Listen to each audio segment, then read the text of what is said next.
All right, let's go ahead and get rolling because we've got a lot to cover. Our first guest is Dr. Tim McCall. Dr. McCall hails from Indianapolis, Indiana, where he graduated from Arsenal Technical High School before pursuing studies in psychology at Indiana University. While studying at Indiana University, he became increasingly interested in person perception and social cognition, which he ultimately pursued as a topic of research for his graduate studies at Purdue University. At Purdue, he studied group stereotyping and political perception and developed a passion for data analysis and research methodology and utilizing best practice standards to design research that allows for creating insights that can be used as agents for change. He also taught human sexuality and stereotyping and prejudice at Purdue University and served for 3 years on the board of directors of the Indiana Family Health Council in Indianapolis, Indiana, which funds 35 family planning agencies around the state. He now lives in Washington, D.C. metro area, where he is a research analyst with the American Academy of Physician Assistants.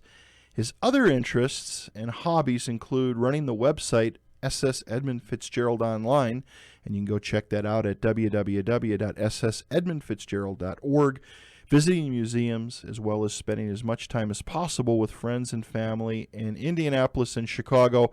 And as everybody knows, I'm a Chicago native, so I already like this guy. Without any further delay, let's get him on the phone. Dr. McCall, good evening. Welcome to K-Talk and the Fringe radio show, my friend. Good evening. It's great to be on. Well, thank you for being here. Sorry you're feeling a little under the weather, but we'll keep you moving and keep you thinking and keep your mind off any kind of cold. How's that sound? Sounds fantastic.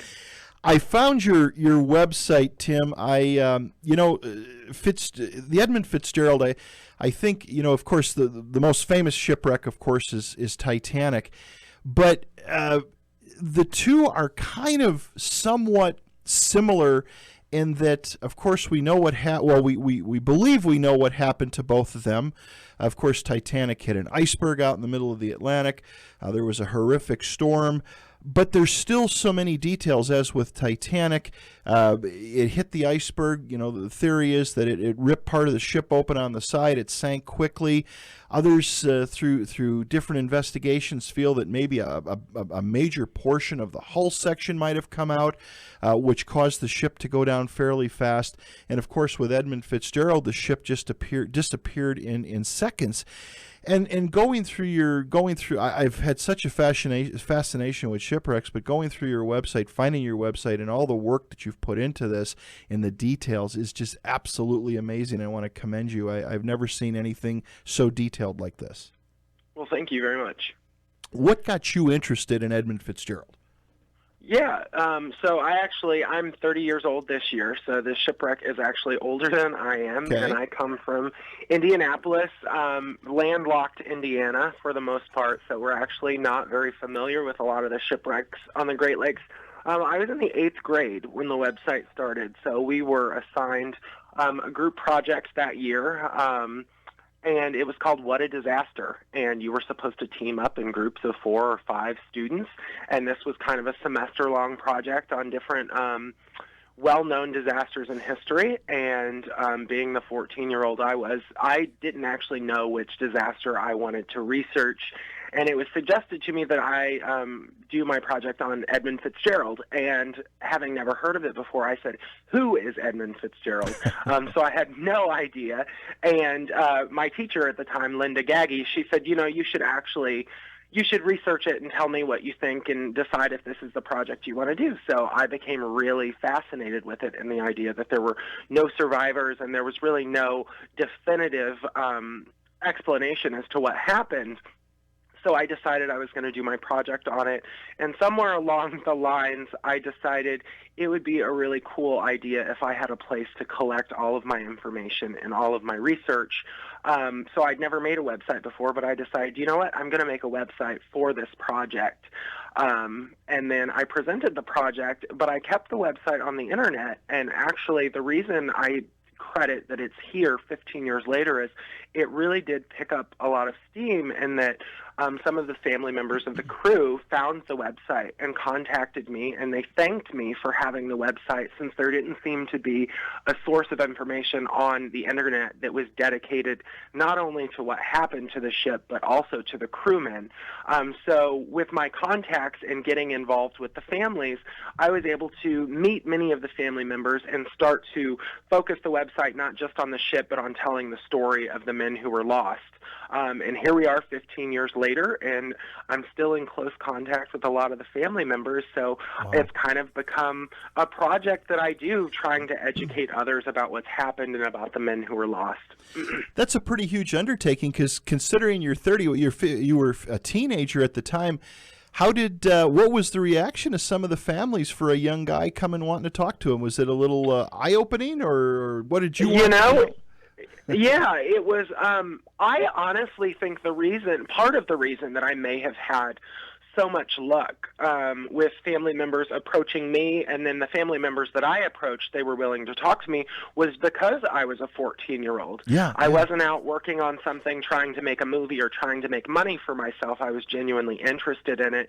So a lot of the family members saw me as somebody who didn't have some kind of an ulterior motive. I actually did want to learn about it. So they were much more willing to talk to me.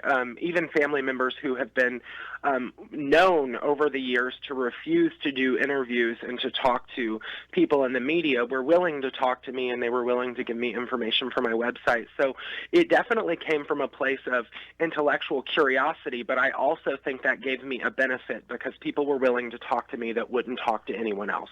Amazing. And again, the website, the detail of it for our listeners, and of course, I'd appreciate you listening to the interview with Dr. McCall, but to go check it out, again, it's ssedmundfitzgerald.org. It is so well put together. It reads so, I mean, it's so comfortable to read. It's not confusing. It kind of takes you through the timeline, and that's what I'd like to talk about tonight, is kind of the timeline and the crew and the families and the tragedy and some of the theories, because again, this is a huge ship. Again, almost in the same size class as Titanic. Now, of course, it was 29 people were lost on Edmund Fitzgerald versus 1,500 plus on Titanic, but it doesn't matter whether it's 1,500, 29, or 1. Just a great maritime disaster. And on the Great Lakes, of course, I believe wouldn't this be the biggest one, or the most noted one? Yeah, this is definitely the most noted shipwreck on the Great Lakes, only it's by far not the only shipwreck on the Great Lakes. And I think the reason that it's so well known, by the way, there have been tens of thousands of shipwrecks on the Great Lakes by some estimates. But with the Edmund Fitzgerald, and I think the reason that in some parts of the United States it's just as well known as the Titanic, is that everyone died on the Edmund Fitzgerald. So there's a whole mystery around what actually happened.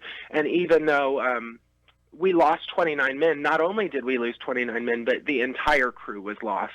Right. So there's not really the people there to tell definitively what happened, and that brings in a lot of curiosity from a lot of people that might have otherwise overlooked this. Also, not to leave out the fact that a singer, Gordon Lightfoot, wrote a song about it that actually became a hit in the United States, so that got a lot of attention for it as well. What if we could jump to that, did you ever have an opportunity to talk with Gordon Lightfoot at all on why he wrote the song? I have not talked to Gordon Lightfoot. There are a lot of different stories out there about why Gordon Lightfoot may have written the song. So some of the stories that have gone around is that he read the Newsweek article and there was something that was factually incorrect in the article, and he wanted to write this song to get the story out. The more common story that I've heard is just that he was really touched by the story and he really wanted other people to know about it. So a lot of his motivations are similar to the kind of reasons I got interested in this. I have not been able to talk to Gordon Lightfoot over the years. I actually haven't reached out to him, although I do know from talking to family members and talking to other people. Gordon Lightfoot, even though he does have the song and he does perform the song, he's very protective of the families, and he's become close with some of the families over the years. So he really does try to have respect for the men who were lost.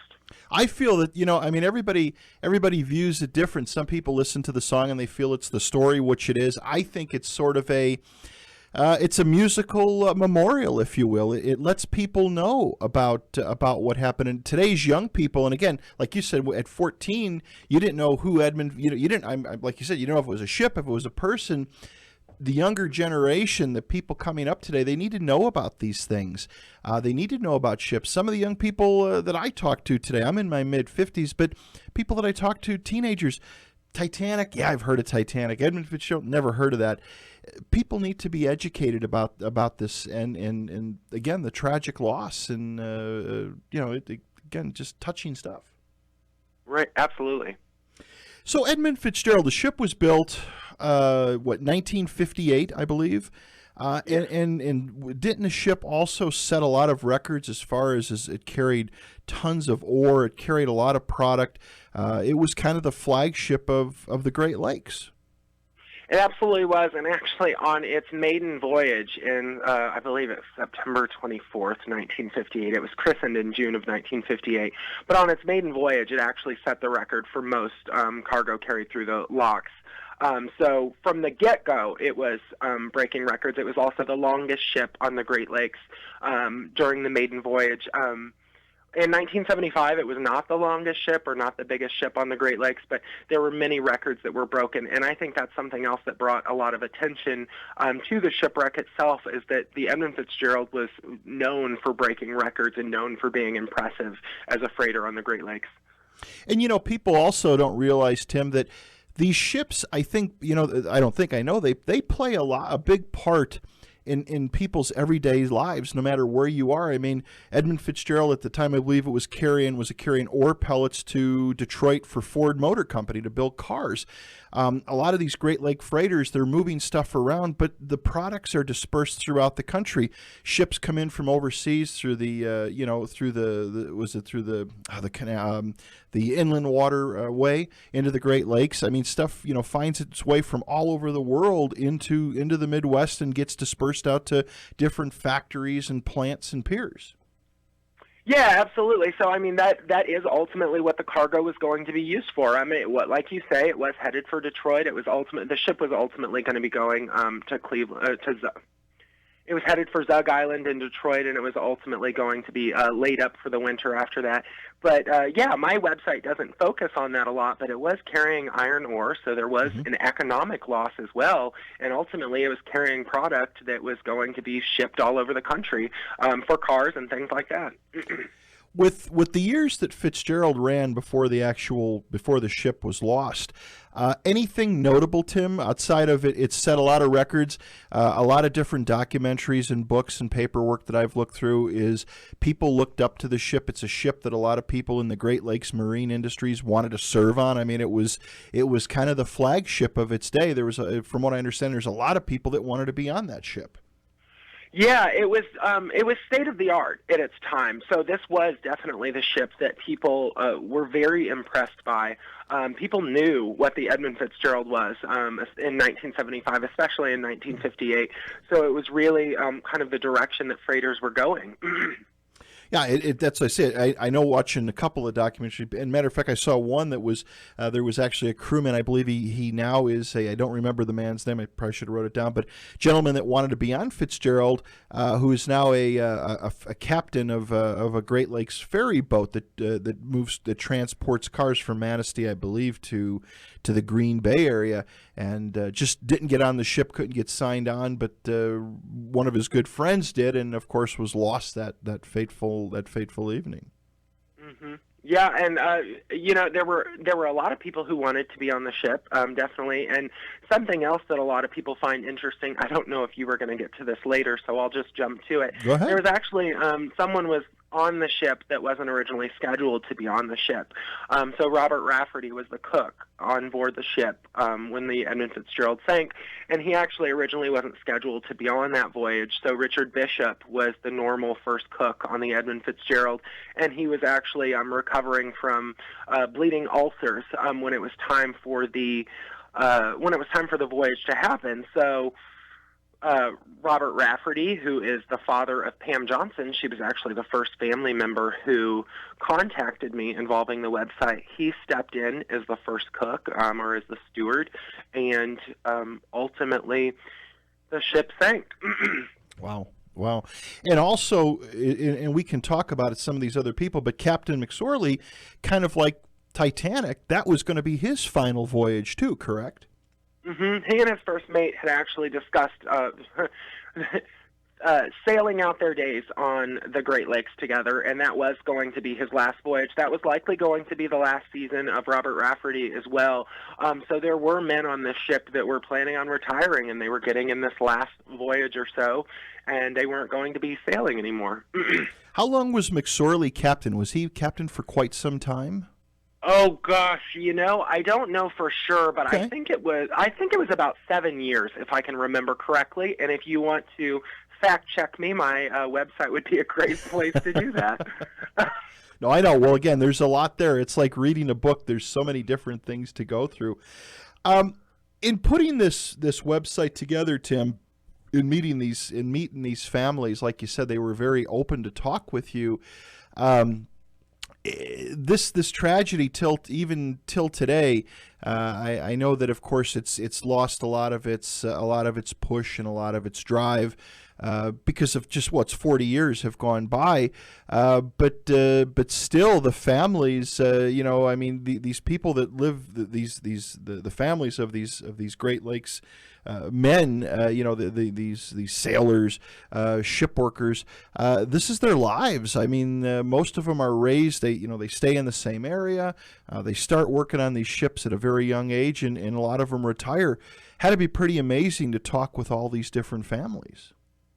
Yeah, and when I still tell people this story. This website's been around for 15 years. When I was first starting this website, it started out because I was very interested in the mystery behind the shipwreck, but I still didn't understand the full story. I didn't understand going into it. It wasn't until I was able to actually talk with these family members that I realized the story's not the mystery, which is what intrigues a lot of people. It's actually that these were fathers, these were sons, these were brothers that were lost.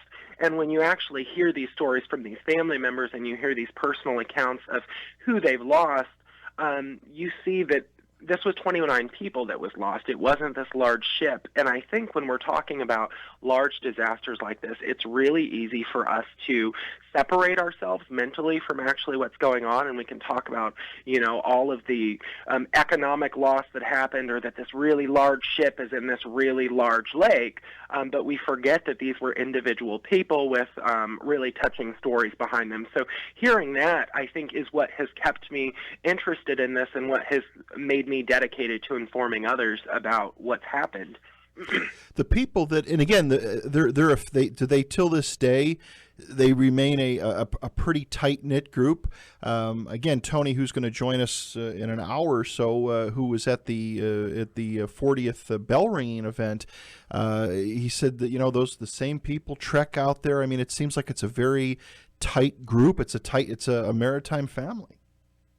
Yeah, absolutely. And so I actually spoke in Minnesota at the beginning of November at a convention called Gales of November, and I went with one of the family members, Pam Johnson, and she gave a talk and I gave a talk, and something that I can give kind of a unique perspective on, not being a family member but being close to many of the families, is a lot of people think, because you hear about stories of, the families decided that they wanted the bell to be restored, or the families made this decision.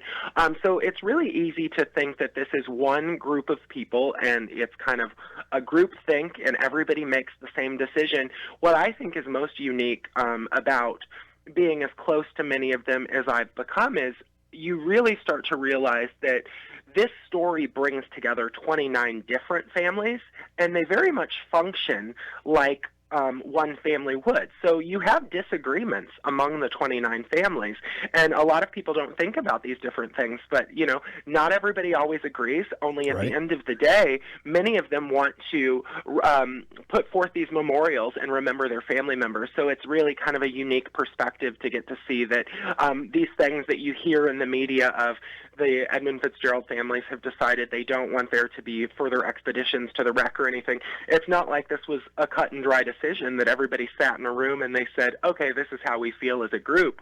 There's a lot of discussion and a lot of debate that goes on among the families, but at the end of the day, they love each other just like a family as well. Sure. Well, and in reading and on your again at the website, and people can go out there and take a look at it. Again, it's ssedmundfitzgerald.org. You have all these different interviews, all the details of the interviews. Again, it's just amazing when you go through, and I went through quite a few of them. The passion that these people had about this ship and being in the business they were in. Again, that was their lives; they lived it. And the people telling the story again, it's just amazing. Mm-hmm. Absolutely, and this was a dangerous job. These men went to work every day. This was not, this wasn't an office or a desk job at all.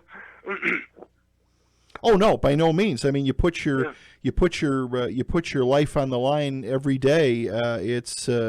It's crazy. I mean, again, even some of these. I was watching a program, Tim, a couple weeks ago, and it's some YouTube programs about down on the south end of Lake Michigan. These small tugboats that pull these 400 or 500 foot barges across across Lake Michigan, and how many people, like you said, how many shipwrecks. I was doing a little bit of investigating, and they say there's actually 891 documented Great Lakes shipwrecks and accidents. So it's a very dangerous environment to work in. Yeah, absolutely. They're discovering new shipwrecks all the time. So if you pay attention to the news near the Great Lakes region, you'll hear every summer during diving season that more shipwrecks are actually discovered. And some Frederick Stonehouse, who actually wrote the book, The Wreck of the Edmund Fitzgerald, he estimates 8,000 to 10,000 shipwrecks have occurred on the Great Lakes. Yeah, I know this. Matter of fact, I think it was in the spring of last year on MSN. There was some photos up near Green Bay. There was a Coast Guard helicopter that was flying, and of course the lake levels have been kind of low, and the water had cleared, and there was this shipwreck that nobody even knew about that was literally right off the shoreline, that you could see the exposed ribs. Looks like it was a wooden sailing vessel from many years ago. But I think the biggest thing, and we could talk a little bit about that, talking to people who sail on the Great Lakes compared to the oceans, the Atlantic and the Pacific. So many captains talk about the Great Lakes are so much more treacherous, so much more dangerous because they tend to be shallower bodies of water, and out in the Atlantic you can have 25, 30-foot waves. But they're rolling waves. You can go down them, go up them, go down them, kind of like a roller coaster, where these just hit you at all different angles, all different sides, from so many different angles, and it just make the water so treacherous. Yeah, the Great Lakes are the month of November is known for November and in the fall in general, leading into the winter, is just known for terrible storms. And the storm that the Edmund Fitzgerald sank in, there were 30-foot waves that night that were coming over and over again. So if you read through the timeline of what was going on, the conditions that they were going through were terrible. And these captains, like Ernest McSorley, who had been on the lakes for decades, was saying that this was the worst storm that he had ever sailed in. Exactly. You want to take a quick call, Tim? Sure, absolutely. All right. Caller, good evening. Welcome to K-Talk. You're on with Dr. McCall. Yeah, I was born and raised in Erie, Pennsylvania, and there are several wrecks even in Erie Bay and all this stuff. Are all of these off limits to divers? No, actually, it's very it's very uncommon for the shipwrecks to be off limits to the divers, and actually a lot of people don't realize this because a lot of people think that the Edmund Fitzgerald, it's illegal to dive, but what it is the Canadian government can grant a permit. It's very uncommon that they grant a permit. I don't believe any permits have been granted in recent years, only the Edmund Fitzgerald, for example, a lot of people think it's completely illegal to dive on the Edmund Fitzgerald. What it is it's illegal to dive without a permit now, Gotcha. and it's very uncommon that the Canadian government will grant that request. But yeah, for all intents and purposes, almost all shipwrecks in the Great Lakes are shipwrecks that you are able to dive to if you can get to it. With Lake Superior in particular, with how deep it is, 530 feet of water, the Edmund Fitzgerald, and it's actually it would be near impossible to dive to the Edmund Fitzgerald without very expensive protective gear. So in the case of the Edmund Fitzgerald, you don't have casual divers that are generally going to try to see the shipwreck. Okay, this borderline between U.S. and Canada, Edmund Fitzgerald is just north or of this borderline? Where is the borderline? It's so close to the border that some have debated whether or not so. The actual hull is in two pieces, and some have debated that one side of the Edmund Fitzgerald may be in Canadian waters and one may be in U.S. waters, but it's considered officially to be in Canadian waters. Wow, I didn't know that. I thought it was in U.S. waters. That's something I just learned. Yeah. And these storms, back in 1976 or whenever this was, how predictable were they? What I've been told by anyone who sails on the Great Lakes are that things can change on the Great Lakes very quickly. So they did issue a gale warning on November 9th, shortly after the Edmund Fitzgerald set sail, only it was not uncommon for ships to actually sail through a storm. And what I've been told by people who have been on the lakes are what seems to be a sailable storm or something that you can make it through, those conditions can change very quickly on the Great Lakes. And sometimes they can change so quickly that there's not much you can do but be stuck in them. Or is anybody held responsible? Maybe they decided, to hell with it, we're going to go through the storm. Yeah, I mean, that'd be the captain's decision, Yeah, ultimately it is the captain's decision, so the safety of the ship is put up to the captain. Or if the captain is ordered to by, it's his owner. Yeah, and that's definitely a possibility. So in the case of the Edmund Fitzgerald, they were by no means told that they had to sail through this storm because as you saw, or as if you read through the timeline, there were actually, there were course corrections and things like that where they were actually trying to avoid the storm. I will not pretend to know enough about maritime politics to know if captains are often forced to sail through a storm when they're uncomfortable with it. Only ultimately, usually those types of decisions are left up to the captain. And I know in the case of the Edmund Fitzgerald, they did try to make some course adjustments in order to try to shield the ship from the fury of the storm, although ultimately those did not help. Well, thank you very much. This has been very informative. Oh, thank you much. Yeah, appreciate the call. Thank you. All right, everybody, welcome back to Fringe Radio. Tonight we're talking everything Edmund Fitzgerald. Our guest is Dr. Tim McCall. Tim, again, thank you so much for taking time out of your Saturday night to be here with us. Yeah, it's great to be here. It is interesting, and I would like to talk a little about the timeline of the thing that happened, but per the last caller, and being demanded to, where captains are being told to take their ships out. I believe the ship, of course, following Edmund Fitzgerald that night was the Arthur M. Anderson, and of course they barely got in by the skin of their teeth, and the Coast Guard came to them for help. And I think initially they talked about not going out, but then made the decision that they had to go out and help their friends. I think when it comes to the Great Lakes or the Great Oceans, whatever it may be, it does end up ultimately with the captain's decision.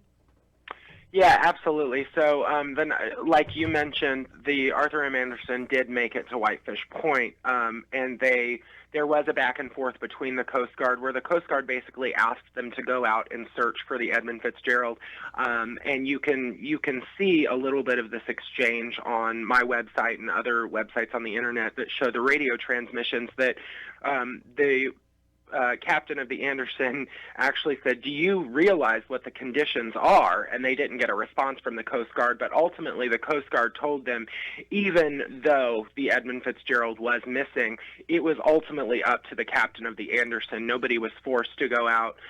The Anderson said, we're probably only going to make 2 or 3 hours, or 2 or 3 miles per hour going out in this weather. But Bernie Cooper did decide to take the Edmund Fitzgerald out and search, and they did reach the wreck site around 2 a.m. So it took several hours to make it that 17 miles back to the wreck site. Wasn't there also a ship, Tim? Was it a Scandinavian freighter or something? Wasn't there another ship that went out and helped as well? The Avafors? Yes, I think that's yes. what you're referring to. Yes. Yeah. So any ship that was comfortable with actually going was urged to try to help with the search party to look for the Edmund Fitzgerald. Many of the ships were uncomfortable actually going through that because they realized they were risking the lives of their entire crew too. This is a reason why a lot of people have the question of, if the Edmund Fitzgerald was missing and if it was presumably sunk and there could be the crew that was actually in danger in this storm in the water, why weren't all of the ships going back? But ultimately, like we've mentioned, the captain is responsible not only for their ship, but for the safety of their crew. Right. So many of them did not want to actually endanger the lives of all of these other men. Amazing. We got another call. You want to take another caller? Sure. All right. Caller, good evening. You're on with Dr. Tim McCall. Well, this is not another caller. This is Frank again. Okay, Frank, Yeah. go ahead. They want to, Erie, Pennsylvania, they want to make these underwater wrecks national monuments or something to that effect, national maritime underwater museums where divers cannot touch it, cannot pick up souvenirs. Even at this time, even if it is not a maritime museum or anything like this, can people dive to pick up artifacts? As long as it is not protected by law and it is legal to dive on a wreck site without a permit, yes, you are allowed to dive to a wreck site. So different wreck sites are different. I know the Edmund Fitzgerald, you have to have a permit to try to dive, and it's going to be next to impossible to get the Canadian government to issue a permit. But yes.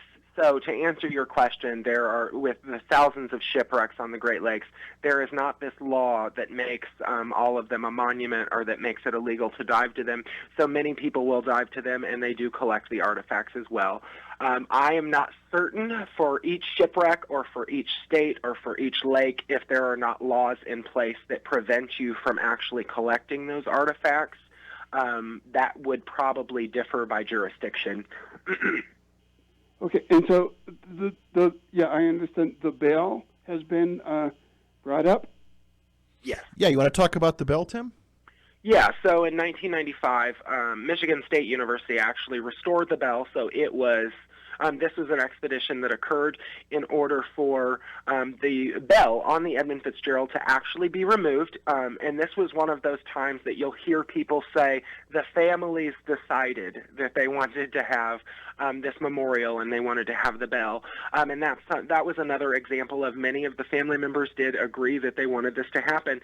So, the Great Lakes Shipwreck Historical Society led an expedition that had several partners on it, and they actually did remove the bell, and it was restored, and it's now on permanent loan to the Great Lakes Shipwreck Museum, where you can visit it.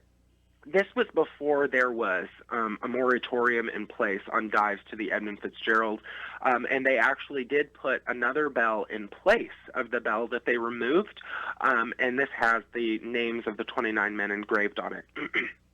Well, that's kind of cool, like a tombstone, more or less, yeah. Yeah. Yeah, and it's kind of considered the heart of a ship. So this is why several of the family members actually mentioned that it gave them a little bit of closure, and it felt like their family member was closer to them, that they were able to see and they were able to touch this bell. Yeah, there were no photographs these crewmen held, no personal artifacts or anything like that removed? You mean personal artifacts from the crew, from the 29 crew, if they're in the shipwreck museum? Not that I know of. So there have been a lot of artifacts that were recovered from the ship site. I don't know of any personal artifacts. And to my knowledge, none of those are on display. Yeah. Okay. Okay. Yeah. Yeah. Thank you, Frank. Sorry to bother you again. No bother at all. Thank you for calling. Thanks.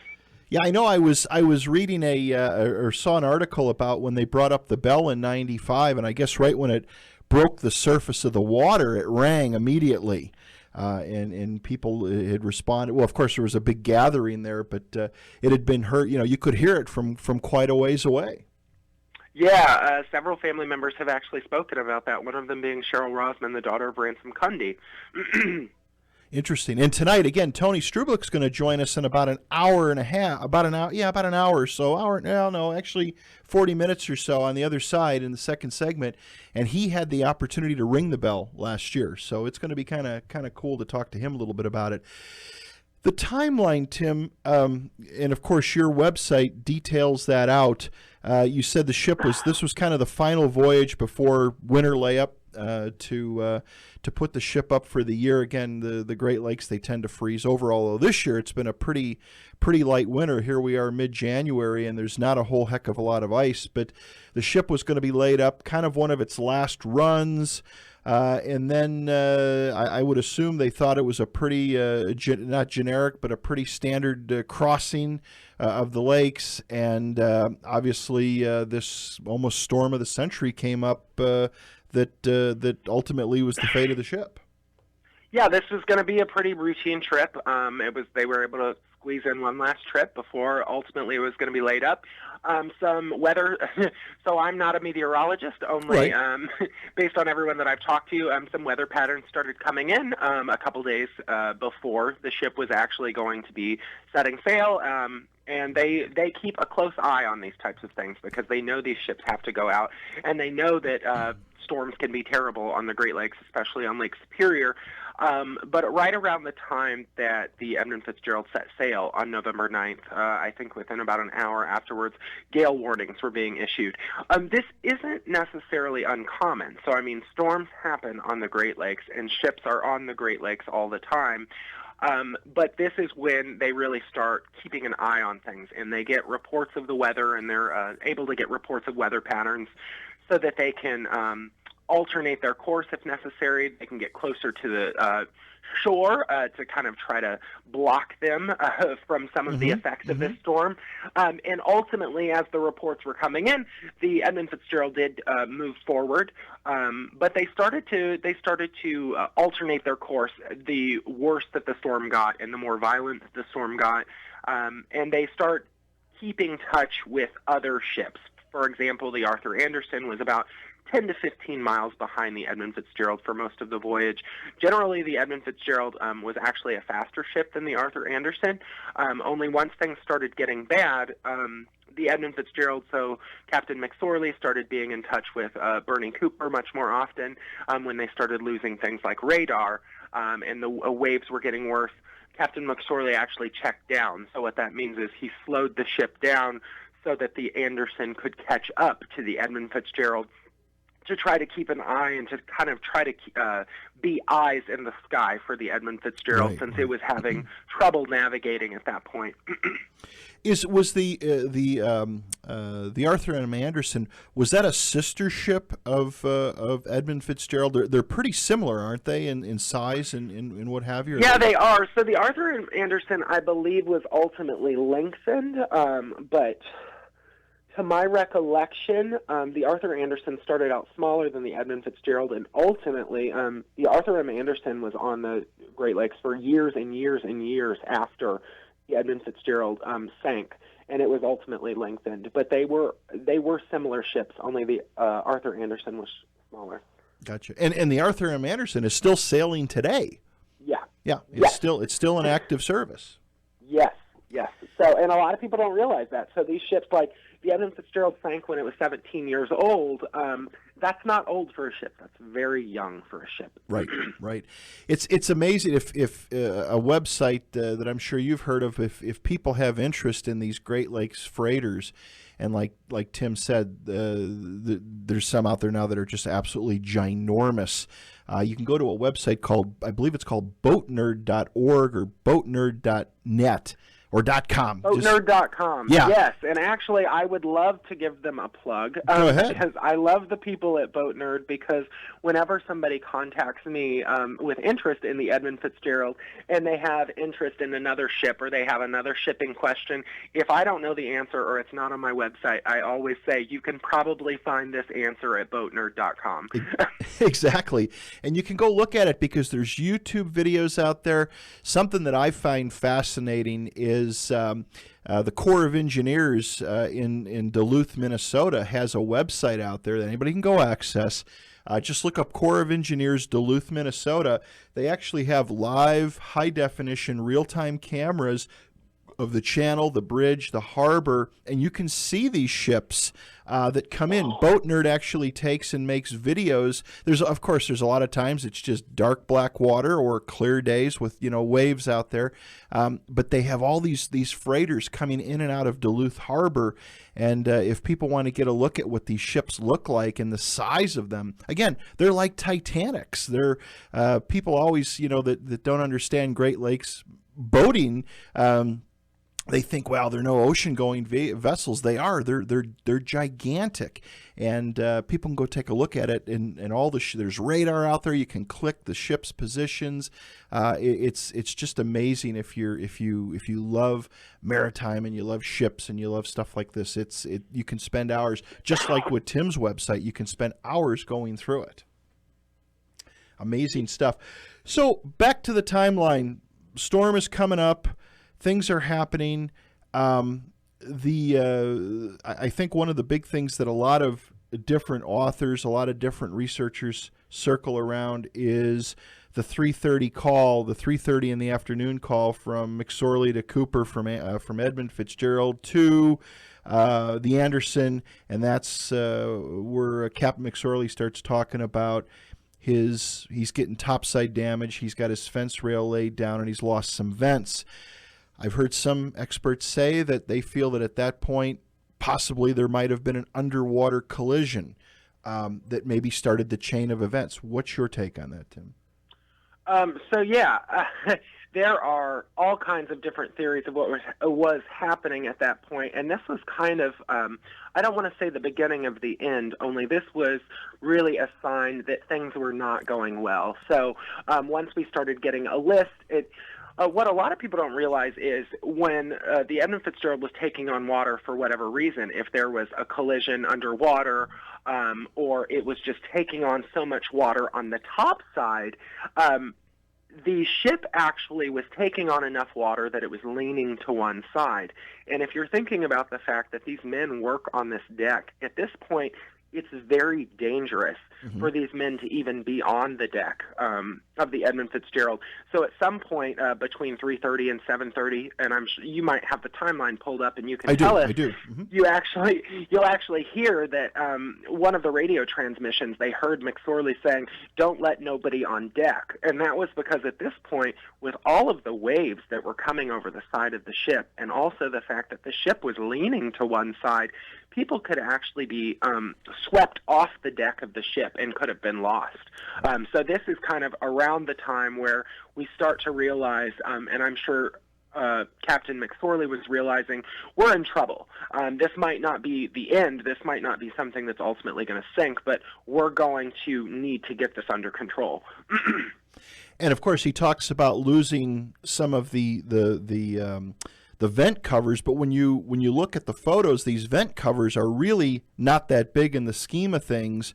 But if the ship is lunging down into the water, and of course this gigantic craft is full of iron ore pellets, basically it's full of steel iron balls, and they're just getting, it's just like wet gravel. I mean, they're just getting they're getting soaked. And the whole ship is starting to list to what it would be listed to starboard. Pretty scary stuff, something of this size. Yeah, absolutely. So, and a lot of people, we think of steel or we think of iron and we think of we think of these tall buildings or these blocks of metal. That's not at all what was in this ship. So cargo shifts, and that can also be affecting the fact that we're seeing a lift to one side.